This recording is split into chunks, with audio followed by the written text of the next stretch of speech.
Hello guys and welcome, this is your host International Master András Tóth, and we are going to look at the next best game. This one was sent to me by BranSH, a dude from the United States, and he said that it was a good game of his, so this is what we are going to analyze today. As per normal, I'm going to transfer over to Chessbase so that we can analyze and add comments and stuff like that. So d4, c5, d5, d6, blah blah blah. Chech Benoni. Not really a very well respected opening, and the reason behind that is that it's fairly passive and gives white a free hand in whatever he wants to do. Normally black's idea in this opening to either break the center by f5 or b5. As you can see in this game, both of them are going to happen. In fact, b5 right away. Now this way black is basically turning the game into a banker gambit. However, in the banker this pawn is back here, which means that the bishop that gets developed on the long diagonal, fianchetto, has got a beautiful diagonal to work on, whereas right now it just simply doesn't work. Consequently, the whole pawn sacrifice is perfectly unsound. Take a6, knight c3, very good. Knight f6, h3, unnecessary. Black doesn't want to play bishop g4 in this structure now, because this is his good bishop and this is his bad one. So giving up the good bishop would make no sense, and for that reason stopping the pin also is unnecessary. Alright, bishop c4, now back on track. Again, knight e2 I don't really like. I don't see any reasons why we wouldn't put the knight on f3, especially having played h3, because now if you want to put the knight on e2, then h3 doesn't make any sense. Right, castles, knight d7, queen d3, knight b6 and a4. Up to this point, white is playing this game reasonably well, apart from minor inaccuracies, and consequently has a very sound and good position. However, here things go a little bit crazy.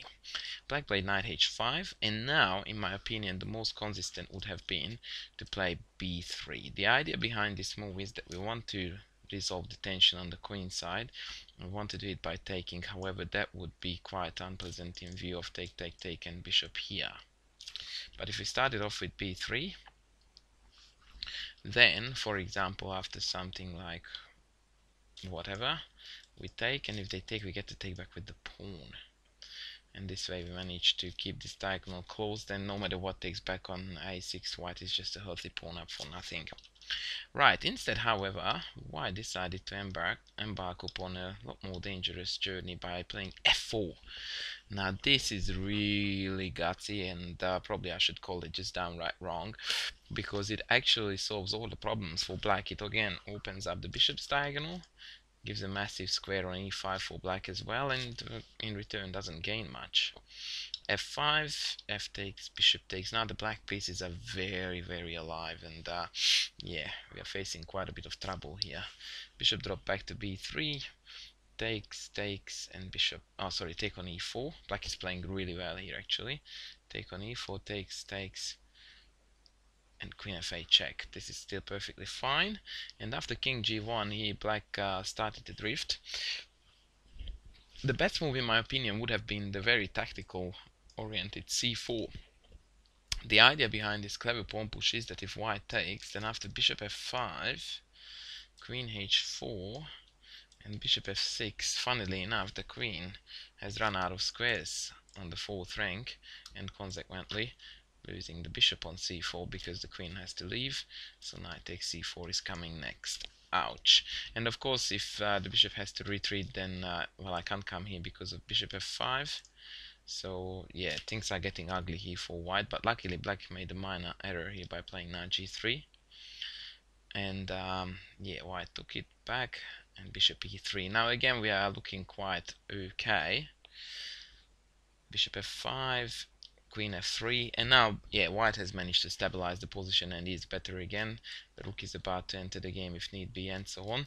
And black made a horrendous blunder here by playing c4, which allows white to win the game on the spot. The queen took on g3. I think that both players must have been in severe time trouble here.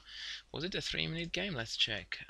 Yeah, 3-minute game right there. So right now I'm assuming that they don't really have too much time left, which explains the reason why we are not taking this piece for free.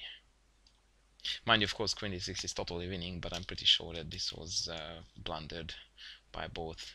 So now white is a pawn up, and his pawn structure is a lot better, and the bishop is stronger than the knight, so the game is essentially over. Bit of a fiddling around, allowing a rook ending. Shouldn't have happened, but whatever. Still winning because of the b3 pawn is going to be captured, and the black pawns are all over the shop, and white manages to convert this advantage. There you go. When you can transfer your rook ending into a rook ending where you have got two connected pass pawns, end of business. And it was actually converted quite confidently. You don't need to worry about these knowing checks because you can always block them with the rook and just keep on progressing with your pawns like this. Beautiful. Once again, if the check comes from here, you block with the rook. If the check comes from here, you block with the rook. So it doesn't matter what black does, the pawns keep on rolling. Sometimes you have to drop back, but doesn't matter. g6. More logical would have been, in my view, to come here with the rook threatening rook check up there. g6, but of course this is totally winning too, and that must have been the last trick of blacks before losing on time. Sadly the check was, I suppose, pre-moved, so now the rook is a goner, and it's getting mated. So yeah, that was a fairly good game. Mind you, I want to just show you two motifs here. I just looked at the position thinking what I would have done to find the fastest mate, and I realized two things. One of them is that after king g7 this is an epic stalemate. Of course it didn't happen. And the other one is that after check king here, this is another epic stalemate that one should never fall for, but I'm sure that these things wouldn't have happened.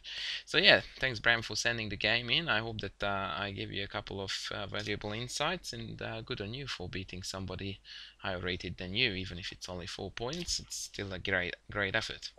I hope you guys enjoyed the game, and we'll be back with more soon.